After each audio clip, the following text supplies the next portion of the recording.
Hello again. Sharp-eyed users of YouTube will have noticed lately that there has been a step change in both the speed and severity of moderation.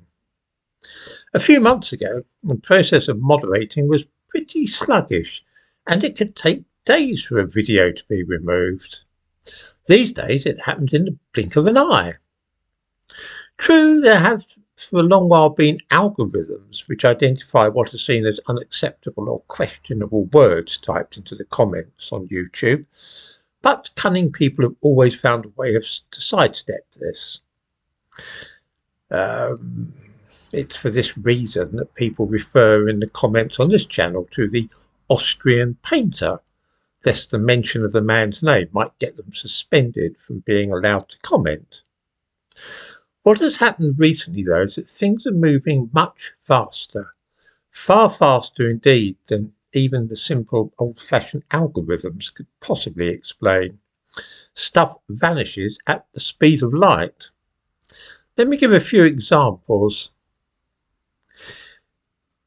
6 months ago, if I made a video with certain words in the description, it would automatically result in YouTube placing an explanatory panel beneath the video. The words in the description triggered this. It was fine though if you simply spoke of those things in the video itself. Nobody seemed to notice unless a complaint was made. The situation now is that if those key words are spoken out loud in the video, then bingo, the explanatory panel appears as if by magic. As viewers will know, I've just been allowed back after a week's suspension, and that too was a very strange business, because I hadn't actually published a video which caused me to get the strike. I had simply uploaded it ready to go, and straight away as soon as it was uploaded, the words contained in it triggered YouTube. Since the video was in fact a denunciation of a particularly mad idea taken from Star Trek and combined with a catchphrase from Doctor Who in 1967, and I had explicitly said what a crackpot idea it was, I suspected at once that nobody human had actually watched it, and that somehow it was the very mention of certain words spoken in that video which had been enough to condemn it. You see, I know how the moderation used to work on YouTube. They employed young people who would race through videos, watching 3 or 4 at a time, to see if there was anything objectionable. It was a pretty inefficient way of doing things, and so a lot of stuff was missed. These people sat before a bank of screens, staring at 4 different videos, all playing at the same time, and hoping to catch out anything at all that they could object to. When I appealed against the decision to suspend me this time, something very odd indeed happened. Usually when one submits an appeal, it can take anything up to a day or more to receive an answer, because the appeal goes into a queue and then a human being runs through that video and sits there watching the whole thing to see whether the decision to delete it was the correct one. In this case, though, the rejection of the appeal came just 8 minutes after I had submitted it. Since the video itself was 9 minutes long, it was quite plain to me that a human hadn't watched it and checked it. So when the appeal was rejected, I was reasonably sure that this had been done by a machine.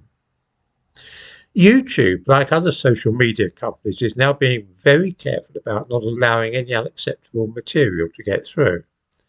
Since the passing of the Online Safety Act, companies are liable to absolutely enormous fines if they allow something to be published which breaches the guidelines set out in the Act, and so, to be on the safe side, they're blocking anything at all which might cause them any trouble in the future.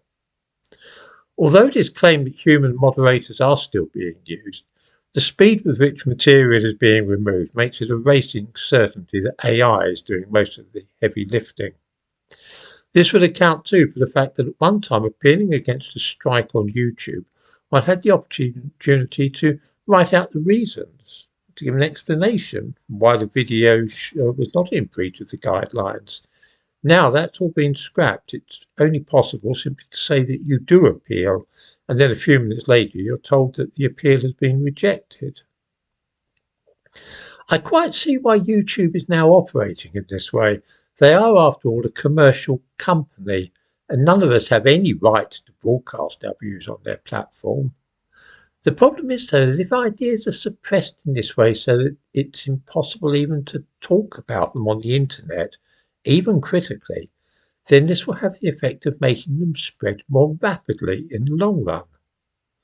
They will be driven underground where they are apt to mutate and become even weirder.